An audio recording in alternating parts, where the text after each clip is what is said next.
ए रुको सन, कहवा जाता रही हंसनियन जोड़ा बना के और ये गठरी मठरी में का रख ले बड़े? कुछ चुराइले तो ना बड़े? अरे का चुरा के ले जान सनी घर से? अरे जेकरा से घर सोना जैसे चमकत रहे और शोभत रहे, उनका बिना यहाँ बेईमानी और गंदगी के सिवा का बाटे? तोहार इतना मजाल कितने हमरा से जवान लड़ाई बे? ते अपन औकात भूल गईले? अरे जेमे खाना खइले ओए थाली में छेद कर देले बाड़े तू। अरे हमनी का औकात का पूछत तारू भौजी?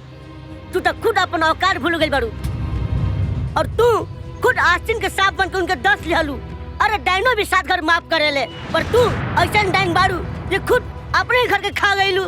हाँ, तू का पूछू माई और बाबू के सम्मान और अरमान का होला, लेकिन वो बात ना रखिए भौजी।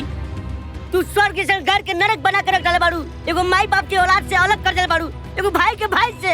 खुद तू अपन पति श्याम भैया के भी घर से बेदखल कर देले बारू।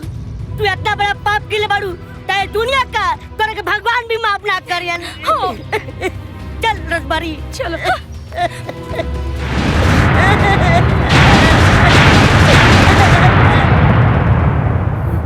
माई माई ए सिस्टर, जल्दी डॉक्टर को बुलाओ, जल्दी डॉक्टर को बुलाओ, डॉक्टर को बुलाओ, जल्दी डॉक्टर बाबू देखा। डॉक्टर साहब स्ट्रेचर। यस सर, जल्दी लियो। पैसा लगे गल बनी। संभाल के संभाल के। हटी हटी हटी। पेशेंट की हालत बहुत गंभीर है, लेकिन आप धीरज रखिए, सब ठीक हो जाएगा। इनकी हालत को देखते हुए एक और ऑपरेशन करना पड़ेगा, कम से कम 8 घंटे के अंदर। अगर 8 घंटे के अंदर ऑपरेशन नहीं किया तो पेशेंट को बचाना मुश्किल हो जाएगा। ऐसा मत कही डॉक्टर साहब, ऐसा मत कही। कुछ हो करके हमारा पार्वती के बचा ली। देखिए इलाज बहुत महंगा है, कम से कम 10-12 लाख रुपए लगेंगे। आप इंतजाम जल्दी कीजिए पैसे का। हाँ ठीक बा। हम वही जाके गोपाल के बोला था, हम वही बोला था। हाँ तो भैया अर्ज बा, पल भर में अपन सबके गोपाल बाबूजी लूट ली है सबके, महफिल सजा दी है, का भइल बाबूजी? आवाज में बजा दूं, कुछ ठीक नहीं के बेटा, लगता है हमने के मुसीबत को वो पीछा न छोड़ी। तोहर भाई का भइल माई के? बाबूजी डॉक्टर कहले साहब कि फिर से ऑपरेशन करे के पड़ी। 8 घंटे के अंदर ऑपरेशन ना भइल तो तोहर भाई न बची। 12 लाख रुपया लागी बेटा, अपन भाई के बचा ले बाबूजी। बचा ले बेटा। माई अकेले भी है ना? कहू ओकरा लगे जाई, हम जरूर व्यवस्था का गाँव तनी जाई बाबूजी। जब तक हम जिया तनी ना, हमरा माई के कुछ ना होई, कुछ ना। जाई बाबूजी। ठीक बा, जल्दी आइए बेटा। गोपाल, सेठ जी। अरे गोपाल, आज एगो बहुत बड़ा म्यूजिक कंपनी के मालिक हमार बेटा के गाना सुने खातिर आयल बारन। सेठ जी, हमरा माई के बहुत ज्यादा तबीयत खराब बा और हॉस्पिटल में भर्ती बिया और बड़ा ऑपरेशन खातिर 12 लाख रुपया की जरूरत बा। 12 लाख? हमार बेटा खातिर गाना गायला स्टाम्प पेपर पर तू मोहर लगेले बाड़ा, और आज अगर हम तोहरा पर धोखाधड़ी के मोहर लगाइब ना तो तू सीधे जेल में जाके गिरबा। हरामखोर, 12 लाख। हाँ तो भाइयों, दिल हाथ में और करेजा कोरा में लेके बैठी सब है, ताकि अब आ रहल बाड़ा आपके दिले दिलदार भुले गुलजार राजू रंगीला।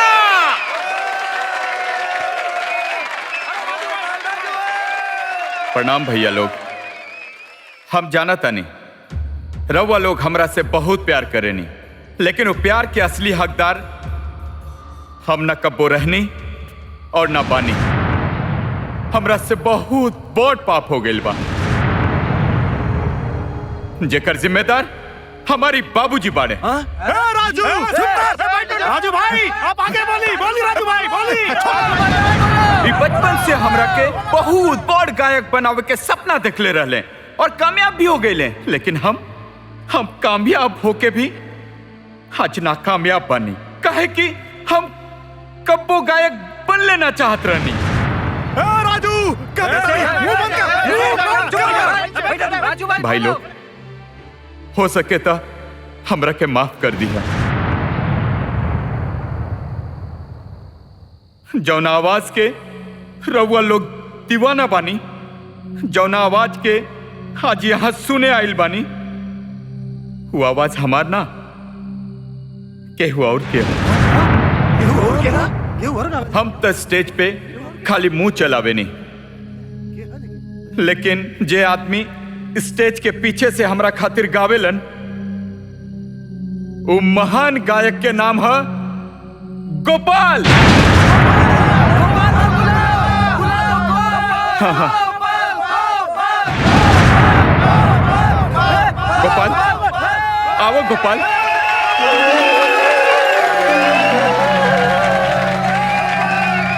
आज गोपाल के माई अस्पताल में जिंदगी और मौत के लड़ाई लड़ रहल बाड़ी। आज उनका ऑपरेशन के खातिर 12 लाख रुपया चाहिए और ये हमार बाबूजी एक को पैसा नहीं खे देवे चाहत और गोपाल के ब्लैकमेल करता है। गोपाल तू अगर गाना गई बना तो याद रखिया एक को चवन्नी नोच के ना दे। याद रखिए गोपाल भाई तू गवा पैसा हम दे हम। गोपाल भाई तू गवा पैसा हम दे हम। जिंदाबाद गोपाल भाई गवा। आओ गोपाल आओ, किस्मत बार बार दरवाजा न खटखटावेला। आओ गोपाल गावा। हाँ। गावा गोपाल।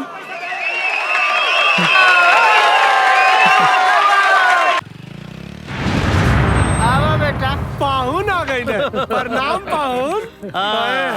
कलयुग के कौशल्या के औलाद सारे घर बटल जमीन बटल जायदाद बट गई। बुढ़वा बुढ़िया के बचा के का करबे रे? अरे मर जाए दे, अरे जाए दे ओकरा के, उठाए दे ओकरा के ऊपर। देखिए सरपंच साहब और दुश्मनी हमरा से बा। आज एगो बेटा अपना माई के जिंदगी बचावे खातिर रहुआ से भीख मांगता। प्लीज हमके चाहती हमार माई हॉस्पिटल में जिंदगी और मौत से जूझ रहल बिया। प्लीज सरपंच साहब। जीजा जी अपनी तोहार ऊपर बीत जा इल्ला।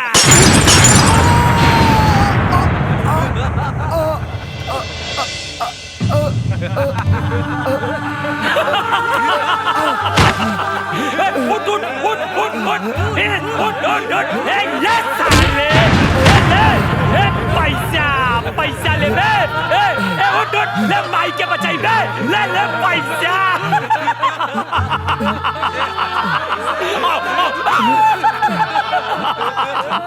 ये देखा साले का पिराना ले तुम ले पैसा पैसा बिन बिन पैसा ले उड़ गई हवा में पैसा। बचाओ माई के माई बटर बटर बटर बाबू। हाँ हाँ उड़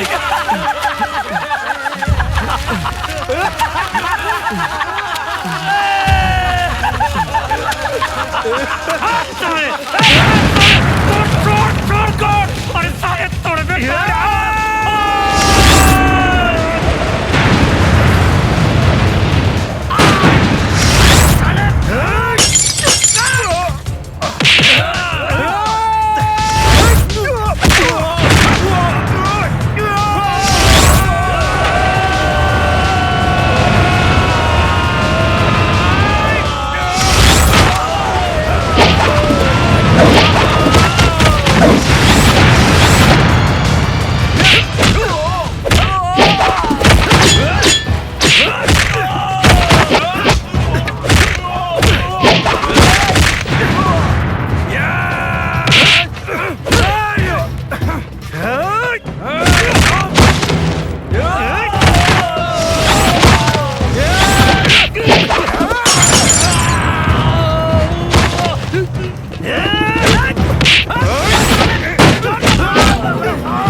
सारे बड़ा गर्मी है ना तोरा खून में। अब ठंडा करब गर्मी। बाबूजी हाँ श्याम जी आवता रे। अरे साले तोरा पे शक होला रे? ते हमारा औलाद बाड़े की पड़ोसी के श्याम जी आवता रे। ए कलुआसन मार मार साले के मार।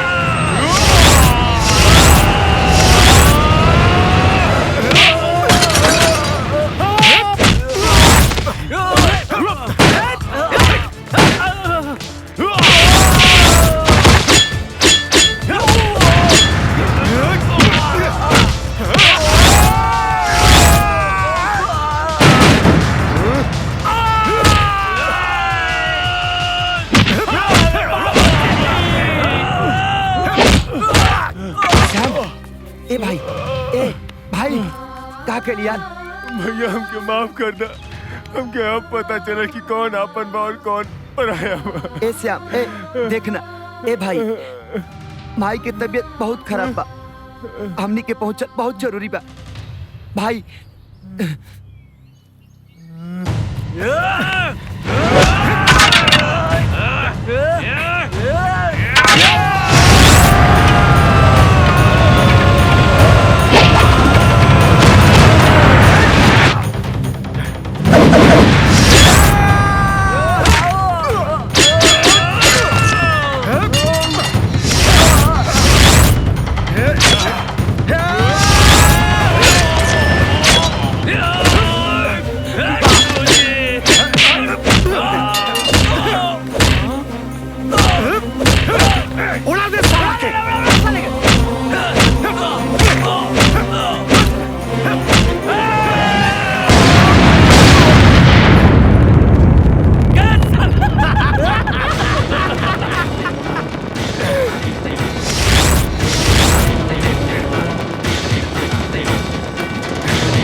माया तनी हमरो मन के भड़ास निकाल लेवे दो। ओके माय बेबी, दो गोलियां मारो फटाक से। ई हरामजादा ओ दिन हमने के थप्पड़ मार ले रहे। Maya, I am your big brother, I love you baby. ये का करल बड़ी? ये आज हमारे हाथ से मरी। अरे साले मौगा, मार साले फाटी बा। भैया हमने के माफ कर दी। हम ही कुत्ता सन के चक्कर में अपन राम जैसन भसुर और अपन माई बाप जैसन सास ससुर के बहुत रोले बानी। नहीं कंस जैसन भाई होई और नहीं मंदिर जैसन घर परिवार के बंटवारा होई। माफ कर दी भैया अपनी के। धोखा, माफ कर दे। बहुत बड़ा धोखा।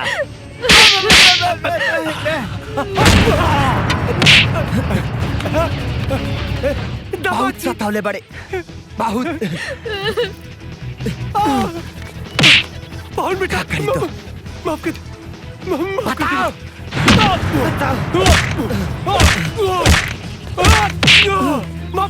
माफ कर दे बेटा, माफ कर दे बेटा, हमरा के माफ कर दे बेटा, माफ कर दे, हमरा के माफ कर दे। आज से हमके कहां से कहां पहुंचा दे, बताओ तुर का करी। माफ कर दे बेटा। तोरा के हमरा बेटी के क्रिया, तोरा पत्नी के क्रिया, हमरा के माफ कर दे बेटा, माफ कर दे। आज खाली हम अपना पत्नी की वजह से तोके छोड़ा तनी, ऐसे कि हम अपना पत्नी से बहुत प्यार करी ले, बहुत। आज ते हमरा माई माई माई ले ले बेटा, कुल पैसा ले जाओ बेटा, ले जाओ, सारा पैसा ले जाओ बेटा, ले ले। छबीले, ये छबीले, मॉर्कस खातिर ट्रेन ना मिली रे।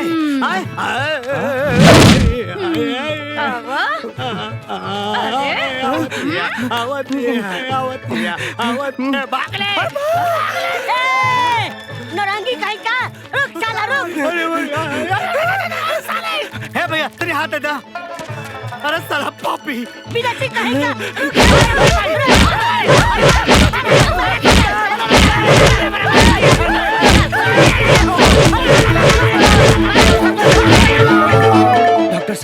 डॉक्टर साहब, इली पैसा और हमारे माई का ऑपरेशन शुरू कर दी।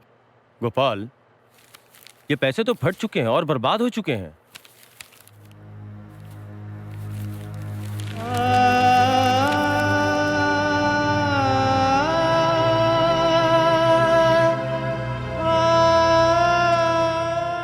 भोपाल। लेकिन एक रास्ता है, इस वक्त अस्पताल में एक मरीज को किडनी की जरूरत है और आप में से कोई एक किडनी दे सकता है तो उस पैसे से आपकी माँ का इलाज हो सकता है।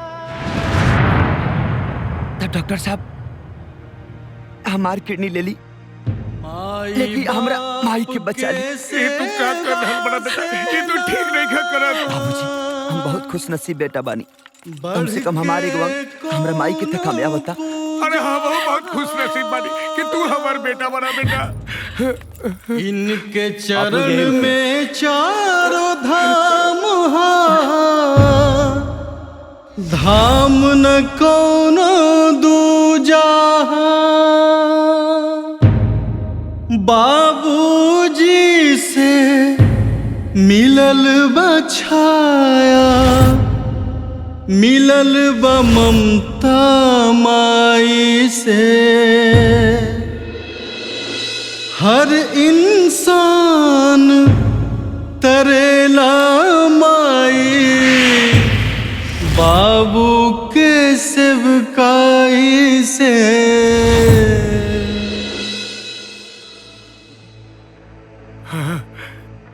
पार्वती देखा, जेकरा से तू हमेशा नफरत करत रहलू, आज है तोहरे इलाज खातिर आपन सरस्वती अपन गला बेच देलस, आपन जिंदगी दांव पे लगा देलस। पार्वती बचपन से माई के ममता खातिर तरसत रहल, एक बार ओकरा के अपना मुंह से प्यार से अपन बेटा कहना। पार्वती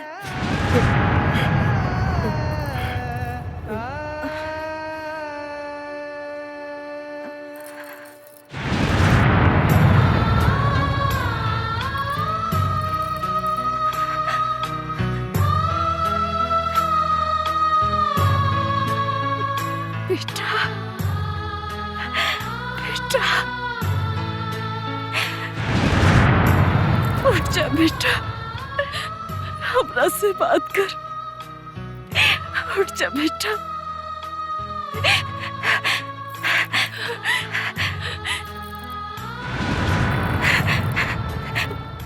बेटा, माई, हाँ बेटा, माई हाँ बेटा, एक बार और बेटा बोलना। बेटा, एक बार और बेटा बोल। बेटा, बोल ना बेटा। इस शब्द सुने खाती हमारे कान सुना हो गए रे माई। हमरा के माफ कर दे बेटा। ऐसे मत बोल, बहुत दिन से सुतल है की रे। अपना अचरा में हम की सुता ले रे माई, सुता ले हम अचरा में। ए माई, एगो हमरा पे उपकार और कर दे। श्याम के और माया के माफ कर दे माई, माफ कर दे।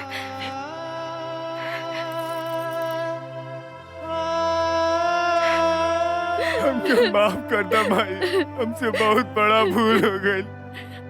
हमके माफ कर दे भाई। आजा बेटा, माफ कर दे भाई।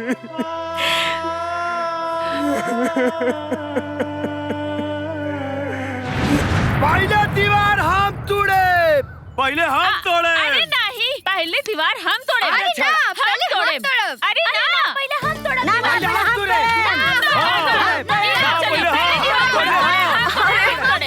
अरे रुका, अरे रुका लोग, रुका।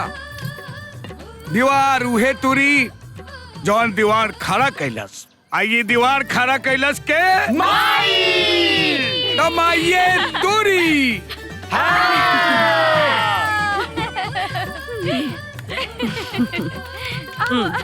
जय बजरंगबली। रुका रुका रुका। ई बताओ लो, दीवारवा तो टूटिए जाई। हाँ आई सिरमिट बालू ईटा बीगी के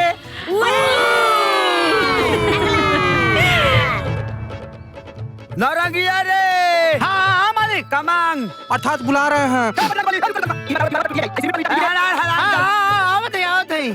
जय बजरंगबली।